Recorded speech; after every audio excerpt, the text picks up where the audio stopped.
Let's look at updating an existing project classification, team members and tasks. First, we'll update an existing classification, giving it a new class code. We'll then also create 3 new classifications. Now we'll create and update team members. Let's add a team member, and then we'll update our existing team members, and you'll see there we have a new start date.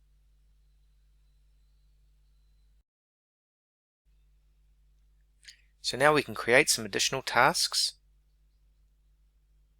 and we can update some existing tasks as well. We'll select the Upload All option to upload the changes to the classifications, the key members and the tasks.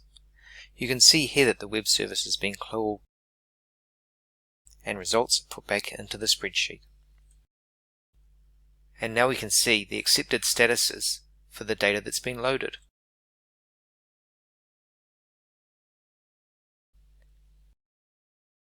Now let's pull back that project information. We'll choose the Download via Sheet option up here. And you can see it's based on the project number we entered into the cell. And if we move across to the right, we'll see the classifications that we've gone and updated and created. The team members.